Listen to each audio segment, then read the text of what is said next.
MRPS Madiga reservation పోరాట సమితి ఇది ఒక రకంగా చెప్పాలంటే సమకాలీన ప్రజాస్వామ్యంలో ఇది ఒక అద్భుతమైన ఉద్యమం. ఏమాత్రం లక్ష్యం తాకే వరకు వెనుదిరిగి చూడని ఉద్యమం ఇది.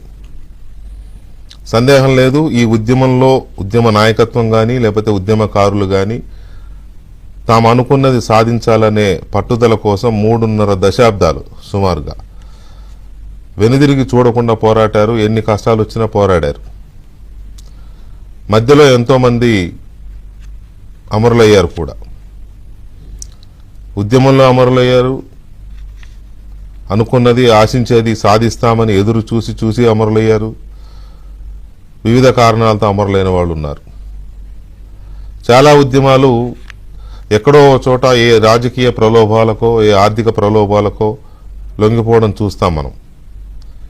మన తెలుగునాట కూడా అలాంటి ఉద్యమాలు చాలా ఉన్నాయి. రాజకీయాలకి డబ్బులకు అమ్ముడు పోయిన ఉద్యమాలు చాలా ఉన్నాయి. కానీ ఎలాంటి ప్రలోభాలు వచ్చినా ఎలాంటి ఒత్తిళ్లు వచ్చినా తొనక్కుండా బెనక్కుండా లక్ష్యాన్ని ముద్దాడడం కోసం సాగిన ఉద్యమం ఎంఆర్పిఎస్. అది మాదిగ దండోరా పేరుతో చేసిన ఉద్యమం కావచ్చు, లేకపోతే ఇంకో రకంగా చేసిన ఎంఆర్పిఎస్ లక్ష్యం మాత్రం ఎస్సీ వర్గీకరణ. ఎస్సీలను వర్గీకరించి తన మాదిగ కులంతో పాటు మాదిగ ఉపకులాలకు న్యాయం జరగాలని ఆశించిన మేరకు ఎంత జనాభా ఉన్నారో దానికి తగ్గ రీతిలో ప్రత్యేక రిజర్వేషన్ కావాలని. ఎందుకంటే దళితుల్లో ఒక వర్గం కాస్త ఆర్థికంగా కానీ లేకపోతే సామాజికంగా కానీ కొంత ఉన్నతంగా ఉన్నది. మాదిగ ఉపకులాలు ఇప్పటికీ విపరీతమైన అంటరానితనాన్ని ఎదురు చూస్తూ వెనకబడి ఉన్నారు. అన్ని రకాలుగా విద్యలో కావచ్చు, ఉద్యోగాల్లో కావచ్చు, సామాజికంగా కావచ్చు, ఆర్థికంగా కావచ్చు, ఏ రకంగా రాజకీయంగా కావచ్చు, ఏ రకంగా చూసినా వెనకబడి ఉన్నారు. తన జాతికి ఖచ్చితంగా ఏదో సాధించాలని మందకృష్ణ మాదిగ ఒక రకంగా చెప్పండి 22-23 ఏళ్ల వయసులోనే మొదలుపెట్టిన ఉద్యమం. ఆనాటి నుంచి ఈనాటి వరకు వెనక్కి తిరిగి చూడకుండా మొత్తానికి ఆయన అనుకున్న లక్ష్యాన్ని ముద్దాడాడు. కోర్టు మొత్తానికి రిజర్వేషన్ వర్గీకరణ సమంజసమే, వర్గీకరణ చేయాలి అని తీర్పిచ్చింది సుప్రీంకోర్టు చాలా పోరాటాల తర్వాత. అయితే సుప్రీంకోర్టు తీర్పిచ్చిన తర్వాత కూడా ఎక్కడా రాష్ట్రాల్లో చరణం లేదు.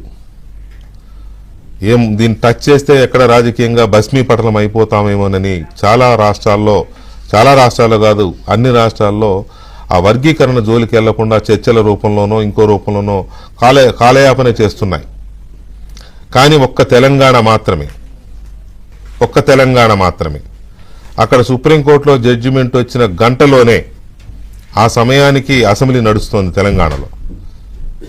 సుప్రీంకోర్టులో జడ్జిమెంట్ వచ్చిన గంటలోనే తెలంగాణ ముఖ్యమంత్రి రేవంత్ రెడ్డి తీర్పుకు అనుకూలంగా వీలైనంత తొందరగా మేము రిజర్వేషన్ అమలు చేస్తాం, వర్గీకరణ చేస్తాం అని చెప్పి ప్రకటించారు ముఖ్యమంత్రి రేవంత్ రెడ్డి. అందుకు అనుగుణంగా ఒక కమిషన్ వేసి షమీమ్ అఖ్తర్ కమిషన్ వేసి ఆ కమిషన్ని అధ్యయనం చేయాల్సిందిగా ఆదేశించి కేబినెట్ ద్వారా ఫిబ్రవరి 4 గత సంవత్సరం ఫిబ్రవరి 4లో ఆ నిర్ణయం తీసుకుంటే ఖచ్చితంగా నిన్న అంటే సరిగ్గా ఏడాది కాలానికి ఆ నివేదికని మళ్ళీ క్యాబినెట్లో అప్రూవల్ చేసి అసెంబ్లీలో ప్రకటించేశారు. ఎస్సీ వర్గీకరణని 3 గ్రూపులుగా చేస్తున్నట్టుగా. అందులో మాదిగలకి 9%, మాదిగ ఉపకులాలకి 9%, మాలల ఉపకులాలకు 5%, ఆర్థికంగా బాగా వెనకబాటు గురైన మిగతా కులాలకు 1% అంటూ రిజర్వేషన్లు కేటాయించారు. ఇది దేశంలోనే ఫస్ట్ స్టేట్. దాదాపు 40 సంవత్సరాల ఎంఆర్పిఎస్ ఉద్యమానికి ఫలితం చూసిన మొదటి రాష్ట్రం తెలంగాణ. మొట్టమొదటి రాష్ట్రం తెలంగాణ. సాధించుకున్నది మందకృష్ణ మాదిగ అయితే కోర్టు చెప్పగానే చేసి చూపించింది రేవంత్ రెడ్డి. అయితే రేవంత్ రెడ్డి తీసుకున్న నిర్ణయం మీద కూడా మందకృష్ణ మాదిగ అసంతృప్తితో ఉన్నారు. పూర్తిగా నిందించకపోవచ్చు రేవంత్ రెడ్డిని, లేకపోతే పూర్తిగా వ్యతిరేకించకపోవచ్చు, కానీ ఇంకా అసంతృప్తి వ్యక్తం చేస్తున్నారు. ఇంకో 2% వస్తుంది మాకు లెక్కల ప్రకారం అనేది ఆయన డిమాండ్. ఎందుకు సంతృప్తి చెందలేకపోతున్నారు మందకృష్ణ మాదిగ? ఒకవైపు చూస్తే కులగణన కూడా దేశంలోని మొట్టమొదటి రాష్ట్రం తెలంగాణ. కులగణన చేసి బీసీలకు నిన్న ఎంత జనాభా ఉన్నారు, ఆ జనాభా ప్రకారం దామాషాగా స్థానిక ఎన్నికల్లో రిజర్వేషన్ కల్పిస్తామని కూడా నిన్న అది కూడా అసెంబ్లీలో చేశారు. 2 రకాలుగా ఫిబ్రవరి 4ని తెలంగాణ సామాజిక దినంగా పేర్కొనే రకంగా అసెంబ్లీలో 2 కీలకమైన నిర్ణయాలు తీసుకున్నారు. అందులో ఇప్పుడు నేను చెప్పిన ఎస్సీ కేటగరైజేషన్. ఎందుకు మందకృష్ణ మాదిగ అసంతృప్తితో ఉన్నారు?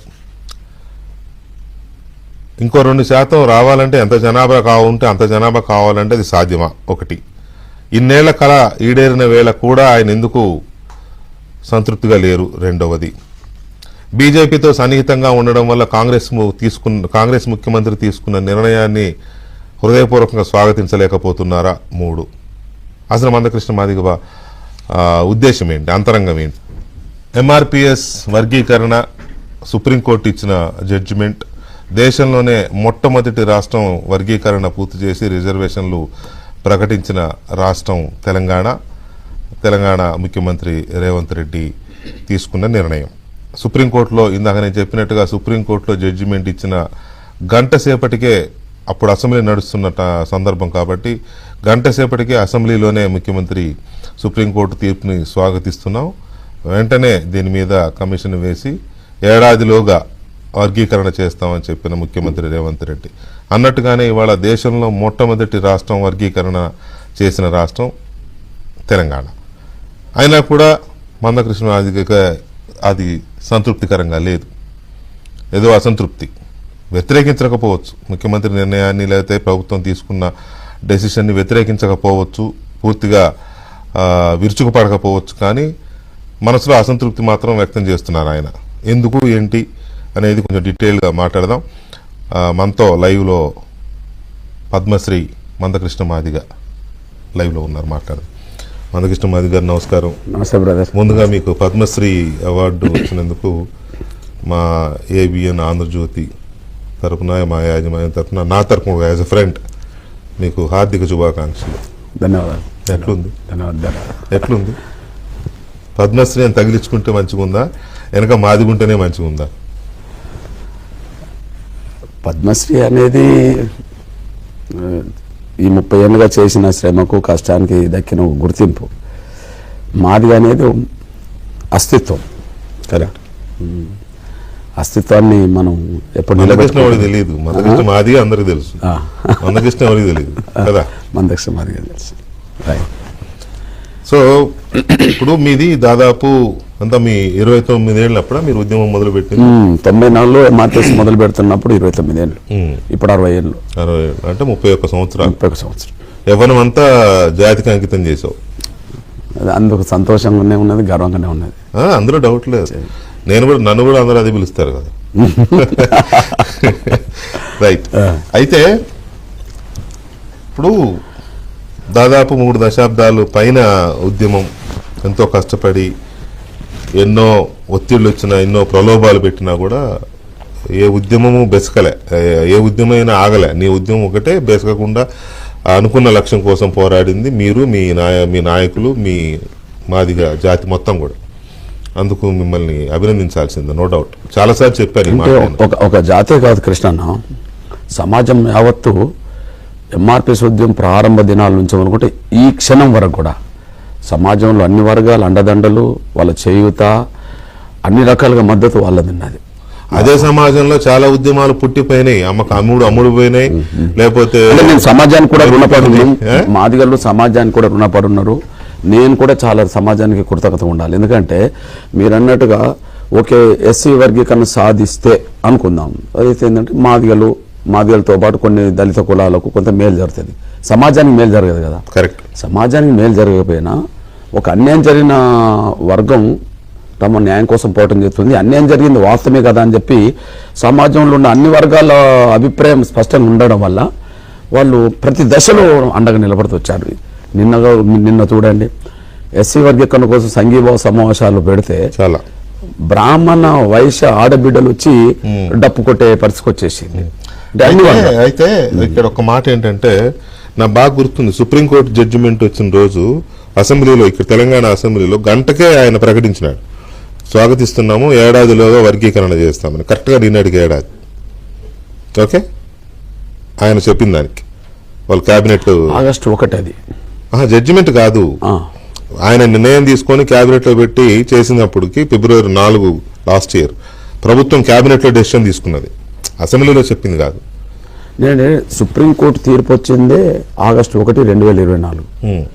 ఆ తీర్పు వచ్చిన రోజు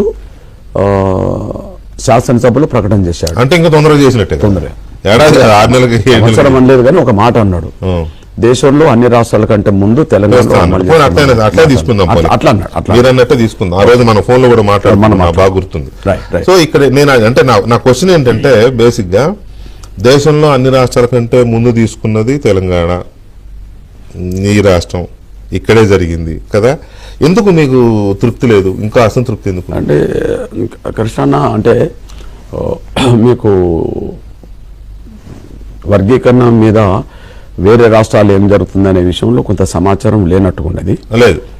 అయితే నేను అంటున్నది ఏంటంటే ఎస్సీ రిజర్వేషన్ల వర్గీకరణ తీర్పు, సుప్రీంకోర్టు తీర్పు వచ్చిన తర్వాత పంజాబ్లో వర్గీకరణ అమలు జరుగుతుంది.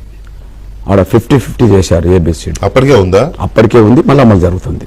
అదే అప్పటికే ఉంది కాబట్టి సుప్రీంకోర్టు తీర్పు అమలు, సుప్రీంకోర్టు తీర్పు మళ్ళీ వ్యతిరేకం వచ్చింది అనుకో, అమలు జరిగేది కాదు. కాబట్టి సుప్రీంకోర్టు తీర్పుతో అమలు జరుగుతుంది, నంబర్ 1.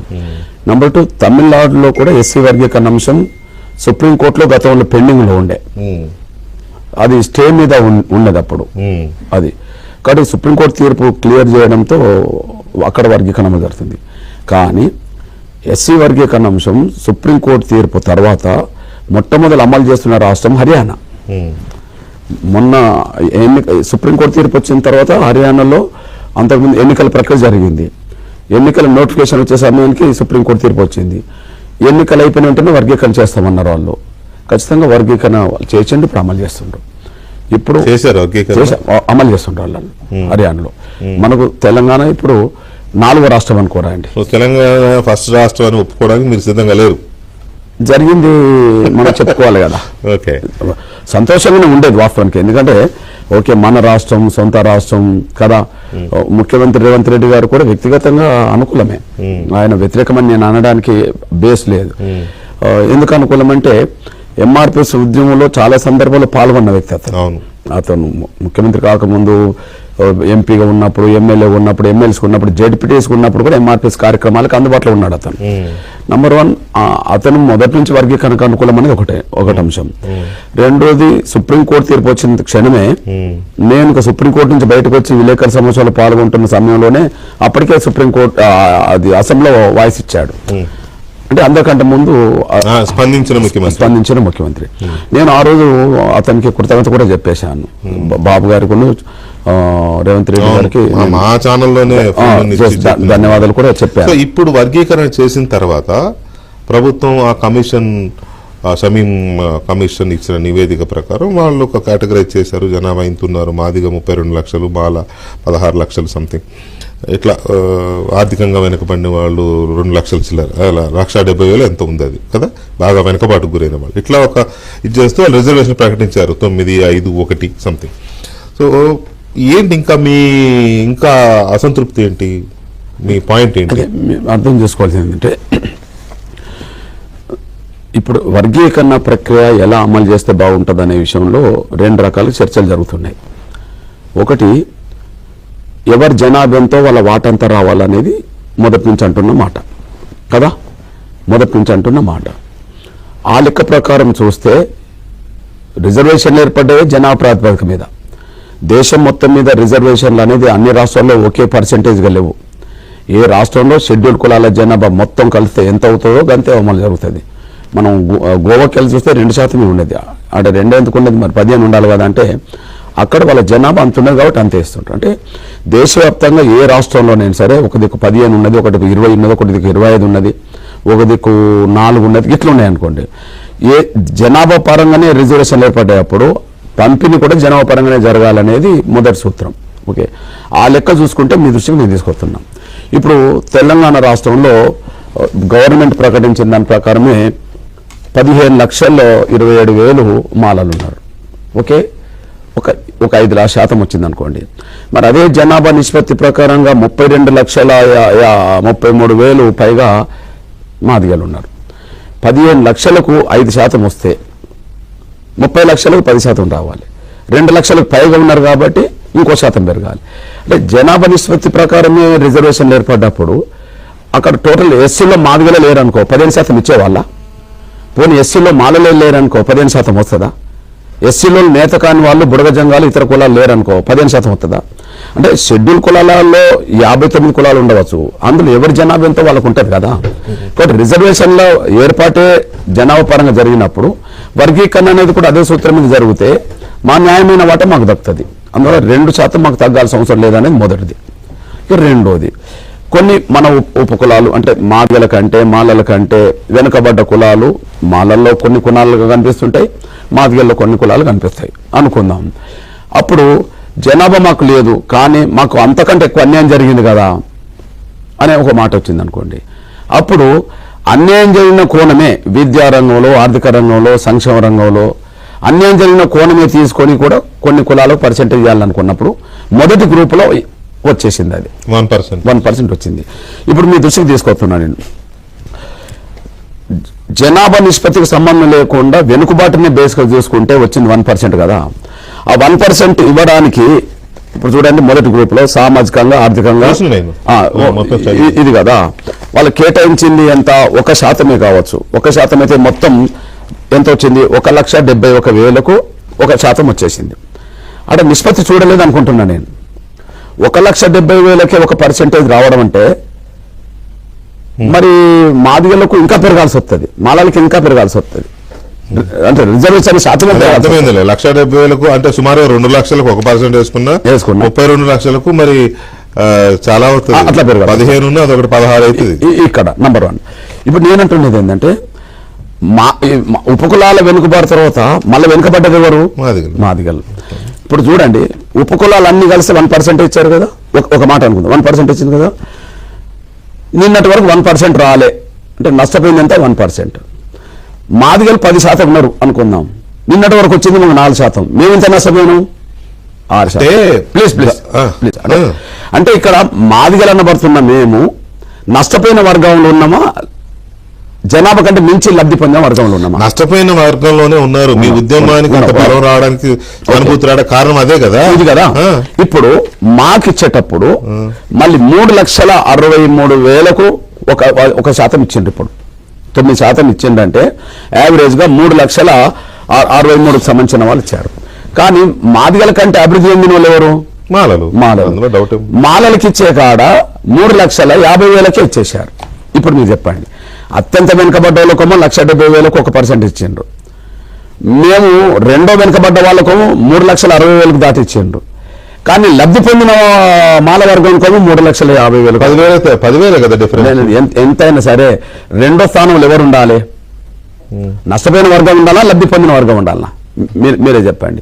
ఈ రీతి చూసుకున్నా కూడా మా నిష్పత్తి మాకు రావటే. ఇక్కడ నా పాయింట్ ఏంటంటే జనాభా ఎంత ఉందో అంత ఇవ్వాలంటే ఇప్పుడు బీసీలకు 56% ఇవ్వాలి. కృష్ణ మీరు అర్థం చేసుకోండి. నా పాయింట్ మీరు కూడా అర్థం చేసుకోండి. నిన్న చెప్పిన జనాభా ప్రకారం ఇప్పుడు ఇస్తున్న 15% లోపు అంటున్నామా? నా మాట అర్థం చేసుకోండి. నిన్న బీసీలు వాళ్ళు చెప్పింది ఎంత? 56% ఉన్నారని చెప్పారు కదా. మరి ఆ లెక్క ప్రకారం రిజర్వేషన్ ఇవ్వాలంటే 56% ఇవ్వాలి. కానీ గవర్నమెంట్ ఏం చెప్తుంది? ఈ నివేదిక 42% ఇస్తామని చెప్తున్నారు. సో అది పార్లమెంట్ అవ్వాలి కాబట్టి ముందు రాజకీయంగా ఇస్తామని చెప్పారు బీసీలు. అది పక్కన పెట్టండి. ఇప్పుడు మీరు అనేది ఏంది? మా లెక్క ప్రకారం మాకు రావాలంటే 11% రావాలంటారు. మీరు మధ్యాహ్నం మీరు మాట్లాడింది అదే కదా, 11% రావాలంటారు. ఇప్పుడు అక్కడ ప్రభుత్వం డిసైడ్ చేసింది ఏంటి? 9%, 9%.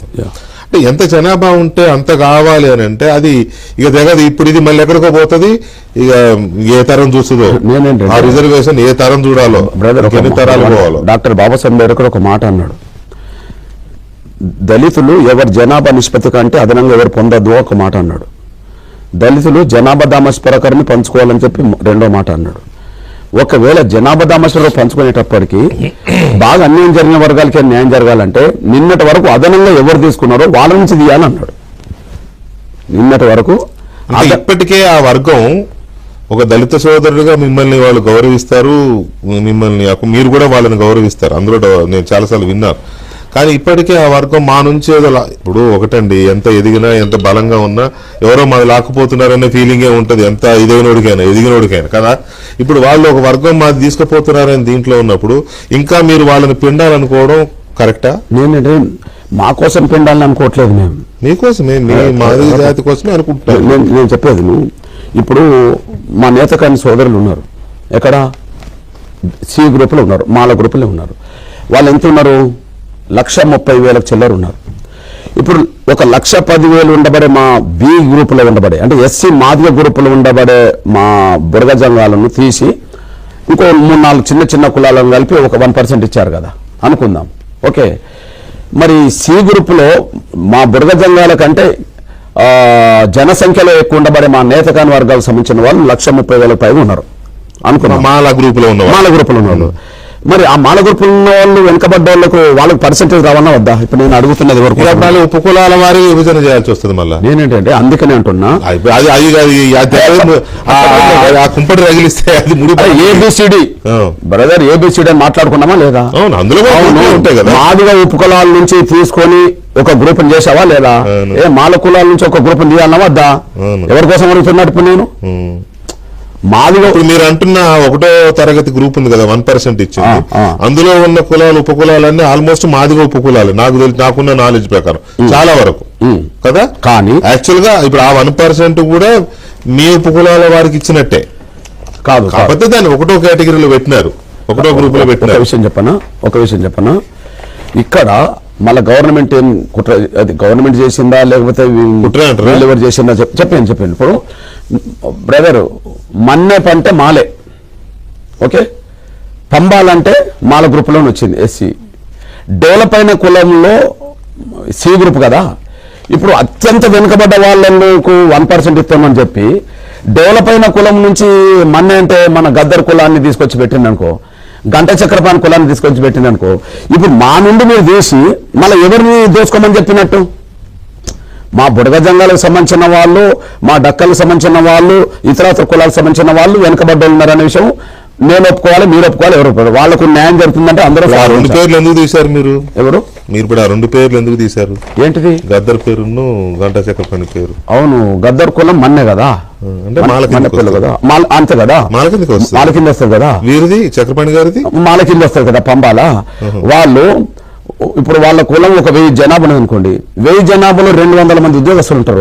వాళ్ళు ప్రొఫెసర్లు ఉంటారు. మొదటి నుంచి కూడా ప్రోగ్రెసివ్ ఉన్న గ్రూప్ అది, అంతే కదా. అందులో మా డక్కలో ఉన్నారు అనుకో, ఇప్పుడు మొదటి గ్రూప్ లో డక్కలో వస్తారు, చాలా లో దళితుల్లోనే మొత్తం లో తెలుసు, అంతే కదా. వాళ్ళలో ఒక్కరు చిన్న ఉద్యోగం కూడా ఉండదు. ఒక 3000 జనాభా ఉన్నది అనుకుందాం వీళ్ళ లెక్కల్లో. ప్లీజ్ అన్నా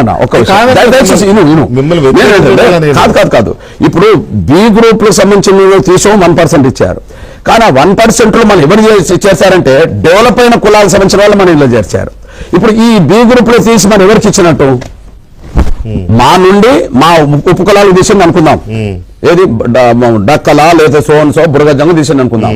ఇప్పుడు వీళ్ళకి అవకాశం రావాలన్నా లేదా లబ్ధి పొందిన కులం నుంచి మళ్ళీ ఇళ్ళకి తీసుకురావాలా?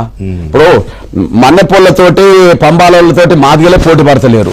మా బురగ జంగాలో, మా డక్కలో, మా ఇతర కులాలు పోటీ పడతారా బ్రదర్?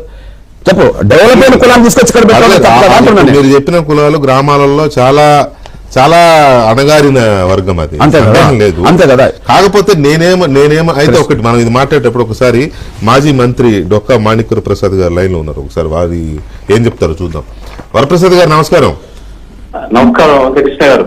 నమస్కారం వరప్రసాద్ గారు, తెలంగాణలో వర్గీకరణ జరిగింది, 3 దశాబ్దాలుగా పోరాడిన కృష్ణమాది గారు మనసులో చాలా సంతోషంగానే ఉంది, కానీ ఇంకా కొంత అసంతృప్తి ఉంది. ఇప్పుడు మీరు విన్నారు కదా, సో మీ ఒపీనియన్ ఏంటి బ్రీఫ్ గా దీని మీద డైరెక్ట్ గా?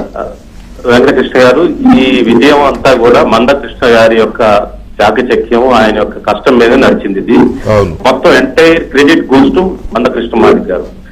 ఈ వర్గీకరణ సాధించినందుకు వారికి ప్రత్యేక శుభాకాంక్షలు తెలియజేస్తా ఉన్నాను. మొత్తం మాదిగ జాతి తరఫున వారికి ధన్యవాదాలు తెలియజేస్తాను. ఆయన ఒక అంబేద్కర్ లాగా ఈ రోజు ఈ కార్యక్రమాన్ని, ఒక ఉద్యమాన్ని 30 సంవత్సరాలుగా వెరీ గుడ్ వారి నాయకత్వం మేమందరం పనిచేసాం, తిరిగాము, పనిచేసాం, కష్టపడ్డాం, ఈ రోజు విజయం సాధించాం. ఆ సాక్రిఫైస్ అంతా వారిది. అయితే ఈ క్రెడిట్ లో మందకృష్ణ మాదిగ గారితో పాటు వెంకటకృష్ణ మాదిగ గారు కూడా ఉందని తెలియజేస్తాను నేను. వెంకటకృష్ణ గారు జర్నలిస్ట్ గా ప్రారంభించిన దగ్గర నుంచి కూడా ఈ కాజును సపోర్ట్ చేశారు. వెంకటకృష్ణ మాదిగ గారికి కూడా దీంట్లో షేర్ ఉందని చెప్పి నేను చెప్తాను. అదే సందర్భంగా మందకృష్ణ గారు దీనిలో చాలా కాంప్రమైజ్ అయ్యాడు. ఈ రోజు వచ్చిన రిజల్ట్ ఆయనకి పెద్ద సాటిస్ఫాక్షన్ లేదు. దానికి కారణం ఏంటంటే ఆయన కష్టం, కష్టానికి తగిన ఫలితం రాలేదనేది ఆయన ఉద్దేశం. వాస్తవమే, ఉద్యమానికి ఆయన ఉద్దేశం అది. దీనికోసం పెద్ద శ్రమ చేశాడు ఆయన. 30 ఏళ్ళు తన జీవితాన్ని, తన శరీరాన్ని, తనకున్న ఆరోగ్యాన్ని అంతా కూడా వెచ్చించాడు. కాబట్టి అది ఎక్స్పెక్ట్ చేయడం కరెక్టే. మాదిగ జాతి కూడా అంత పాపులేషన్ నుండి మేము ఇంత కోల్పోతున్నాం అనుకోవటం కూడా కరెక్టే, నేను ఒప్పుకుంటా. కానీ ఇక్కడ నేనైతే నిన్న అసెంబ్లీలో డిబేట్ నేను చూశాను. మాలా నాయకులు కూడా చాలా బాగా మాట్లాడారు. శ్రీహరి, దామోదర్ రాజంతో పాటు వివేక్ గారు కూడా బాగా మాట్లాడారు. ఇంకా మాలా మన పట్టి కూడా బాగా మాట్లాడారు, స్వాగతించారు. అందులో క్రెడిట్ కాంగ్రెస్ పార్టీకి, మన ముఖ్యమంత్రి రేవంత్ రెడ్డి గారికి కూడా నేను శుభాకాంక్షలు, ధన్యవాదాలు తెలియజేస్తా ఉన్నా మాదిగ జాతి తరఫున వారికి కూడా. కానీ ఇక్కడ వారి అసంతృప్తికి, కృష్ణమాది గారి అసంతృప్తికి, వారి చాకిరీ, వారికి ఉన్న ప్రపోర్షనేట్ రిప్రజెంటేషన్ అంటున్నారు. కానీ నేను మీ ద్వారా ఒక సజెషన్ చెప్తా ఉన్నాను. నేను సజెషన్ అంటే వారికి వారి ఇష్టం, అది ఒప్పుకుంటలేదు. అయితే ఇప్పుడు ఆయన కృష్ణమాది ఇప్పుడు అంబేద్కర్ లాగా ఒక రోల్ ప్లే చేయాలి. ఇప్పుడు ఆయన పూనా ప్యాక్ట్ లో గాంధీ గారు పూనా ప్యాక్ట్ వద్దంటే, అంటే మెక్డొనాల్డ్ అవార్డు వద్దంటే నిరాహార దీక్ష చేశాడు. కానీ అప్పుడు దేశం కోసం, గాంధీ ప్రాణాల కోసం అంబేద్కర్ గారు సాక్రిఫైస్ చేశాడు, వదులుకున్నాడు తనకున్న హక్కుని. కరెక్టే, న్యాయమే. అంబేద్కర్ న్యాయం అని అందరు చెప్తారు. ఈవెన్ నెహ్రూ కూడా చెప్పాడు, జవహర్లాల్ నెహ్రూ కూడా అంబేద్కర్ గారిది న్యాయం, గాంధీ మొండి చేశాడు, ఏం చేయాలో అర్థం కావట్లేదు అన్నాడు. కానీ అప్పుడున్న పెద్దలు చెప్పినా మరి గాంధీ కోసం ఒప్పుకున్నాడు, దేశం కోసం ఒప్పుకున్నాడు. నేనేమంటున్నానంటే కృష్ణమాది గారికి, సరే నీ కష్టానికి తగ్గ ఫలితం రాలేదని కొంత అసంతృప్తి ఉన్నా, అట్ ది లార్జర్ ఇంట్రెస్ట్ దళిత యూనిటీ మీరు ఆలోచించమని చెప్పి నేను విజ్ఞప్తి చేస్తా ఉన్నాను. మరి ఆయన ఎలా తీసుకుంటారో నాకు తెలియదు. అదేవిధంగా మీ వేదిక ద్వారా నేను విజ్ఞప్తి చేసిందంటే, రేవంత్ రెడ్డి గారికి నా ధన్యవాదాలు తెలియజేస్తూ, చాలా ఛాలెంజింగ్ గా తీసుకొని చేశాడు ఆయన, ఆయనకి ధన్యవాదాలు. అదేవిధంగా ఆంధ్రప్రదేశ్ గవర్నమెంట్ కూడా దీని ముందుకెళ్ళాలి వెంటనే. అసలు ఈ ఉద్యమానికి ఫస్ట్ సపోర్ట్ చేసిందే తెలుగుదేశం పార్టీ, చంద్రబాబు నాయుడు గారి ప్రభుత్వం. ఆయన ముందు కాబట్టి ఇప్పుడు ఈ పార్టీకి ఏమైనా జరుగుండా చేస్తారేమోలే. ఈ ఉద్యమం స్టార్ట్ చేసింది ఆంధ్రాలో, స్టార్ట్ చేశారు. మొత్తం ఆంధ్ర అంతా కూడా ఎదురు చూస్తా ఉంది ఈ రోజు. అందువల్ల దాన్ని టేకప్ చేయాలని వారికి విజ్ఞప్తి చేస్తా ఉన్నాను. అయితే ఏంటంటే ఇక్కడ ఎన్టీ రామారావు గారు ఒకసారి గుర్తు తెచ్చుకోవాలని, ఇక్కడ వెంకటకృష్ణ గారు ఒకసారి ఎన్టీ రామారావు గారి టైంలో, మురళీధర కమిషన్ ఇంప్లిమెంటేషన్ టైంలో సుప్రీంకోర్టు, హైకోర్టు ఏం చెప్పిందంటే, ఎస్సీలకి ఒక 14 నుంచి 15 చేశారు. చేస్తే ఎస్సీలో పెంచడానికి కరెక్ట్ అని చెప్పింది, ఎందుకంటే ప్రపోర్షన్ టు దర్ పాపులేషన్. కృష్ణమాది గారు ఈరోజు ఎన్టీ రామారావు ఆర్గ్యుమెంట్ లో ఉన్నాడు. ఆ రోజు ఎన్టీ రామారావు గారు ఆర్గ్యుమెంట్ సపోర్ట్ చేసింది కోర్టులు కూడా. వాళ్ళ ఎస్సీల వరకు వాళ్ళ జనాభా ఎంత ఉంటే అంత రిజర్వేషన్ ఇవ్వాలని చెప్పింది సుప్రీంకోర్టు, హైకోర్టు. ఆ విధంగా 14 నుంచి 15 అయింది. ఆ తర్వాత పాపులేషన్ పెరిగింది, దాని విధంగా పెరగలేదు.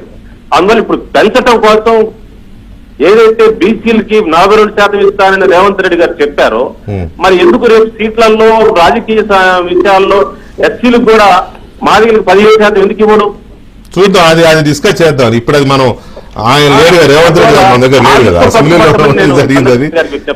రైట్, థ్యాంక్ యూ వరప్రసాద్ గారు, thank you very much. So అది చెప్తాడు. వరప్రసాద్ గారు కూడా ఎంఆర్పీఎస్ ఉద్యమంలో పాల్గొన్నాడు, ఒక నాయకుడికి ఎదిగాడు, తర్వాత రాజకీయాల్లో కూడా ఒక పాత్ర పోషించాడు. సరే, ఉద్యమంలో భాగస్వామి కాబట్టి. అయితే సమస్య ఎక్కడో దిక్కు పరిష్కారం వైపు వెళ్ళాలనేది ఆయన ఆలోచన. నేను కూడా పరిష్కారానికి సూచన మాత్రమే చేశాను. మీరు నా ప్రెస్ మీట్ చూడండి, ఎవరికి అన్యాయం జరగద్దు అనేది ఉద్దేశం. ఇప్పుడు మీరే ఒకసారి చెప్పండి. ఇప్పుడు నిన్నటి వరకు మాల ఉపకులాలు కూడా నష్టపోయింది చెప్పి మాట్లాడిన వాళ్ళు ఉన్నారు కదా. ప్లీజ్ నేనేమంటలేదు. ఉన్నారు కదా. నేను అడుగుతున్నది కూడా మాల ఉపకులాలు కూడా న్యాయం జరగాలనే కదా. ఇప్పుడు ఇప్పుడు నిన్న వివేక్ గారు అసెంబ్లీలో ఒక మాట మాట్లాడింది చూడండి. ఏమన్నాడు?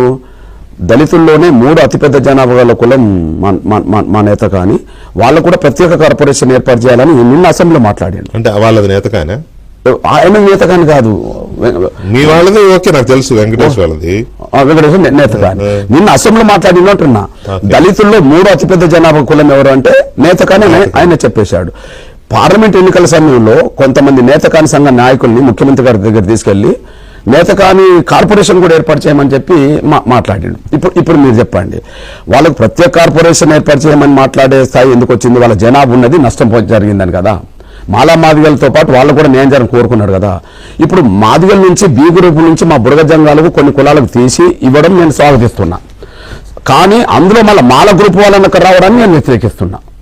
డెవలప్ అయిన వాళ్ళు వ్యతిరేకిస్తున్నా. ఇక్కడ ఏబిసి డి గ్రూప్ వచ్చేటప్పటికి 3 జనసంఖ్య గల నా నేతకాన్ని వర్గానికి సంబంధించిన వాళ్ళు కూడా న్యాయం జరగాలని కోరడం అనేది నేను అందరి కోసం కోరినట్టు కదా. యాక్చువల్గా నిన్న అసెంబ్లీలో ముఖ్యమంత్రి వర్గీకరణ ప్రకటన చేసి అదంతా చేసిన తర్వాత అందరూ అనుకున్నారు ఇది చాలా లాంగ్ వెయిటింగ్ కదా, సుదీర్ఘకాలంగా పోరాడిన దాని ఫలితం కదా, మీరు కూడా దీన్ని హర్షం వ్యక్తం చేయడము, ముఖ్యమంత్రికి చేయడము ఇదంతా చేస్తారని అందరూ అనుకున్నారు. కానీ సడన్గా మీరు ఇవాళ ప్రెస్ మీట్ పెట్టి కొంత అసంతృప్తి వ్యక్తం చేసేసరికి కొద్దిగా ఇది ఒక్క నిమిషం నా ప్రశ్న పూర్తిగా ఇది ఎక్కడో బీజేపీ వాయిస్ లాగా ఉంది కొద్దిగా అనేది వచ్చింది, అంతే కదా. ఎందుకు అని అంటే మీరు ఈ మధ్య కాస్త సన్నిహితంగా ఉండడము తప్పులేదు. సన్నిహితంగా మీరు కండువా కప్పుకోలేదు కానీ ఇంకా కప్పుకోలేదుగా. కప్పుకోను కూడా. Okay, that's great. A party కండువా కప్పుకోను. అయితే కొంచెం మోదీ గారిని కలవడము, ఆ మధ్య మీటింగ్ మాదిగ విశ్వరూప సభ పెట్టినారు కదా, మోదీ గారు మిమ్మల్ని ఓదార్చారు ఆ రోజు మీరు బర్స్ట్ అయితే. సో ఇప్పుడు అవార్డు వచ్చిన పరిస్థితి ఇవన్నీ చూసి కొద్దిగా బీజేపీ వాయిస్ లాగా కాంగ్రెస్ పార్టీ నిర్ణయాన్ని స్వాగతించకూడదని ఉద్దేశంతో చేస్తున్నాడా కృష్ణ అనేది ఒకటి వచ్చింది. దానికి ఏం చెప్తారు చెప్పండి. ఇది ఒక విషయం గుర్తు చేస్తున్నా బ్రదర్. ఒక బీజేపీ అన్నో కాబట్టి ఒక మాట చెప్తాను. నేను గౌరవ చంద్రబాబు నాయుడు గారు ముఖ్యమంత్రి ఉన్నప్పుడు నేను చంద్రబాబు అండగా నిలబడ్డా. నేనేం టీడీపీ కాదు. ఓకే, రాజశేఖర్ గారి నుంచి మొదలుకుంటే మన ఉత్తమ్ కుమార్ రెడ్డి గారు పీసీ అధ్యక్షుడు అంతవరకు వాళ్ళు వర్గీకరణ చేపిస్తామంటే నేను వాళ్ళకి అండగా నిలబడ్డా. నేనేం కాంగ్రెస్ కాదు. తెలంగాణ ఉద్యమం జరుగుతున్నప్పుడు కేసీఆర్కి అండగా నిలబడ్డా. నేనేం టీఆర్ఎస్ కాదు. వర్గీకరణ చేస్తామని గౌరవ నరేంద్ర మోడీ గారు ప్రధానమంత్రి హోదాలో వచ్చి ఆయన కొంత అండగా నిలబడ్డప్పుడు నేను బీజేపీ అండగా నిలబడ్డా. నేను బీజేపీ కాదు. నన్ను ఎవరికి అండగా నిలబడ్డారు? మాదిగవే కానీ పార్టీ కాదు కాను కూడా భవిష్యత్తులో కూడా కాను. నంబర్ 1. ఇకపోతే మీరు అన్నారు కదా ఎంతకాలం ఇట్లా ఉంటారు మీరు రాజ్యసభ మీరు అన్నారు కదా ఏమన్నారు అంటే బీజేపీతో కొద్దిగా సఖ్యత ఉన్నాడని అనుకుంటుండ్రు, దానివల్ల ఈ వాయిస్ వచ్చిందని చెప్పి. కాదు నాకు న్యాయం అన్యాయాల కడుకు వచ్చేటప్పటికి కొంత విచక్షణతో ఆలోచించే అవకాశం కొద్దిగా ఉంది. నాకు ఆలోచన ఉంది. నేను ఒక విషయం చెప్తాను. నాకు నిన్న ఉదయం నుంచి జరిగిన ప్రక్రియ గురించి మాట్లాడుతున్నా. సడల్గా వచ్చింది కాదు, ఉదయం గురించి జరిగిన ప్రక్రియ. ఉదయం నాకు 10 గంటలకు ఒక ఫోన్ వచ్చింది. ఫోన్ ఎవరు అని నన్ను అడగకు, అంతే. నేను ఊహిస్తలే. మా ఒక మేధావి గౌరవ రేవంత్ రెడ్డి గారు అసెంబ్లీకి వెళ్ళక ముందే మాదిగలకు సంబంధించిన ఒక నాయకుడిని దగ్గర పెట్టుకొని ఈ విషయం మాట్లాడి నాకు కూడా కొంత అసంతృప్తి ఉన్నది. మీ జనాభాకు తగ్గట్టుగా రావట్లేదు ఆయన అన్నమాట. మీ జనాభా దగ్గర రావట్లేదు, కానీ ఇప్పుడు ఏదో సర్దుబాటు చేసుకోండి అనే మాట అని పలానాయనతో మాట్లాడించమంటే ఆయన ఫోన్ నంబర్ తోటే ఒక 40 నిమిషాలు మాట్లాడిండు అసెంబ్లీకి వెళ్ళక మీతోనే. ఒక మేధావితోటి, ఒక మాదిగ మేధావితోటి 40 నిమిషాలు మాట్లాడిండు. ఆ 40 నిమిషాలు మాట్లాడిన సందర్భంలో ఆయన ఉన్నదంటే కొద్దిగా నిష్పత్తి పరంగానైతే రావట్లేదు. మిగతా వాళ్ళకు వస్తున్నమాట నిజమే, కానీ కొద్ది వాళ్ళకి మాత్రం మీకు రావాల్సినంత రావట్లేదు అని నా ఆలోచన. రావట్లేదు అనే అభిప్రాయంతో ఉన్నాను అన్నాడు. నంబర్ 1 అంటే ఆయన కూడా తెలుసు కదా అన్ని తెలుసు. నేను వెంటనే అప్పుడు నిన్న ఆరు రమేష్ వాళ్ళ అమ్మ చనిపోతే వరంగల్ నుంచి సడల్ గా వచ్చి నేను 4 మాదిగ ఎమ్మెల్యేలతో సమావేశం ఏర్పాటు చేశాను. ఇది ఎవరికి తెలియదు కదా. ఏర్పాటు చేసి నేను అన్నది ఏంటంటే, సరే ఇప్పుడు గవర్నమెంట్ ఒక నిర్ణయం తీసుకున్నది, కానీ భవిష్యత్తులో ఈ సమస్య పరిష్కారం కోసం జరిగిన అన్యాయం మళ్ళీ సరిదిద్దాల్సి వస్తుంది కదా. మీరు గవర్నర్ రేవంత్ రెడ్డి గారిని అభినందించండి, స్వాగతించండి, గౌరవించండి, కానీ అన్న మా జనాభా నిష్పత్తి కంటే కొంచెం తక్కువ వస్తుంది, భవిష్యత్తులో దీన్ని సరి చేయాల్సిన అవసరం మీరే చేయాల్సి అని చెప్పి మీరు అప్పీల్ చేయమని నేను గట్టిగా కోరాను. ఇప్పటి నుంచి చెప్పడం అనేది అంటే ఎప్పుడైతే అన్యాయం జరిగిందో అప్పుడే మనం లేవనెత్తుతుంది, రికార్డ్ అని అవుతుంది. సో ఇప్పుడు రేవంత్ రెడ్డి గారు మీరు డైరెక్ట్ అని చెప్పింది. దాని తర్వాత ఏమైంది, నేను వెంటనే మళ్ళా కేటీఆర్ను ఫోన్ చేద్దామని చెప్పి నేను మాట్లాడినా. ఎవరితో?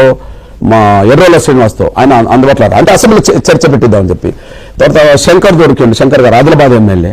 అన్న ఇట్లా మా 11% రావాలి, తక్కువ వస్తుందని చెప్పి అంటుండన్న, దాన్ని అడగండి, ఆన్సర్ ఏం చెప్తావు అడగండి అని నేను అనడం జరిగింది. ఆయన మాట్లాడే సమయానికి ఏదో ఆపేశాను. ఆయన బీసీల గురించే మాట్లాడండి. ఓకే, నేను అంటే దీని గురించి కూడా మాట్లాడాను. అంటే నేను మాది ఎమ్మెల్యేలతో మాట్లాడినా, అందరితో మాట్లాడిన తర్వాత ఇక నా అభిప్రాయం చెప్పాలంటే కరెక్ట్ గా మాకు రావాల్సిన డిబేట్ నుంచి నాకు రావాల్సిన రేవంత్ రెడ్డి గారు చూస్తున్నారు ఇప్పుడు డిబేట్ అనుకో, ఏం చెప్తావు చెప్తుంది సింపుల్ గా ఒక 1 minute. ఓకే, సోదరుడు గౌరవ రేవంత్ రెడ్డి గారికి నేను విజ్ఞప్తి చేస్తున్నా ఈ డిబేట్ నుంచి. మీరు పుట్టిన జిల్లా 180% ఉండబడే మాదిగల జిల్లా మహబూబ్ నగర్. మొన్న ఒక మీటింగ్ పోయి ఇది మన మాదిగల జిల్లా, మహబూబ్ నగర్ జిల్లా, డప్పు కొట్టండి అన్నాడు. ఆయన అక్కడ డప్పు కొట్టానంటే నేను 1,00,000 డప్పులతో హైదరాబాద్ వద్ద ఉంటేనే పర్మిషన్ ఇవ్వాలి. మళ్ళీ ఆయన ఎందుకు ఇవ్వలేదో మన ఆయన తెలుసు. నేను అప్పీల్ చేస్తున్నా. ఇప్పుడు మీకు తెలుసు జనాభా నిష్పత్తి ప్రకారమే రిజర్వేషన్లు ఏర్పడ్డాయి. జనాభా నిష్పత్తి ప్రకారం మాదిగలకు న్యాయం జరగలేదు కాబట్టి 30 ఏళ్ళ ఉద్యమం జరిగింది. జనాభా నిష్పత్తి ప్రకారం మాదిగలకు న్యాయం జరగాలని మీరు మద్దతు తెచ్చుకుంటూ వచ్చేశారు. దానికి అనుగుణంగానే వర్గీకరణ జరగాలని చెప్పి మీరు కూడా కోరుకున్న వాళ్ళలో మీరు కూడా ఉన్నారని భావిస్తున్నాను. దయచేసి రేపు సరిదిద్దుతారా, ఎల్లు సరిదిద్దుతారా, మేము సూచనలు చేశాం. మాకు జరుగుతున్న అన్యాయం ఇట్లా జరగబోతుంది, దీన్ని ఎట్లా సరి చేస్తారో సరి చేయని మేము ఒక సూచన చేశాం. మా సూచన పెద్ద మనసుతో ఆలోచించుకొని దీనికి పరిష్కార మార్గం చూపెట్టాల్సిందిగా నేను విజ్ఞప్తి చేస్తాను. మాదిగలకు, నేత కానీ, బుడగ జంగాలు అందరికి ఎవరికి దోషపెట్టద్దు, ఎవరికి అన్యాయం జరగకుండా చూడండి. అదొక్కటే నేను కోరుతున్నా. దీని మీద సానుకూలంగా స్పందిస్తారని ఆశిస్తున్నాను. వెల్ సెడ్ మందకృష్ణ గారు.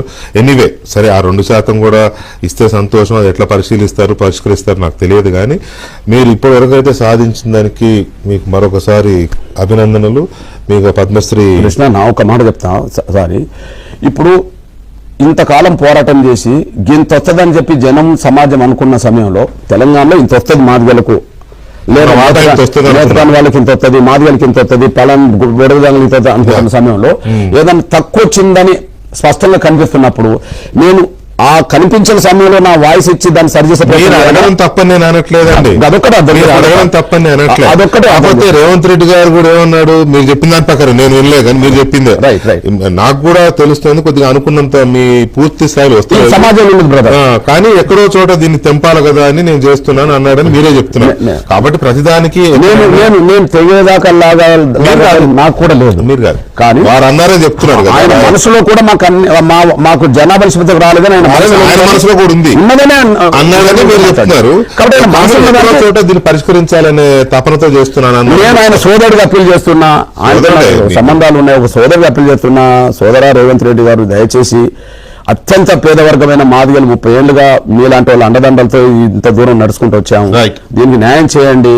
అట్లనే అన్ని కులాలకు మీ తరఫున నేను కూడా రిక్వెస్ట్ చేస్తున్న అవకాశం ఉంటే మరొకసారి దాన్ని పరిశీలించి అదేమన్నా ఆ అసంతృప్తిని తొలగించే ప్రయత్నం చేయండి. అవసరమైతే మళ్ళీ ఒకసారి మాట్లాడతారా, ఎట్లా చేస్తారో రేవంత్ రెడ్డి గారు. మేము ఏదైనా దోషి పెట్టుకుంటే మమ్మల్ని ఏమైనా తప్పు పట్టాలి, మాది మాకు వస్తే చాలంటున్నాం అంతే.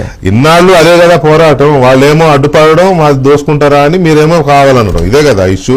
కాబట్టి అలాంటి లేకుండా చూద్దాం. మందకృష్ణ గారు, వన్స్ అగైన్ మీకు అభినందనలు మరొకసారి చెప్తూ థ్యాంక్ యూ వెరీ మచ్. మీరు కంగ్రాచులేషన్.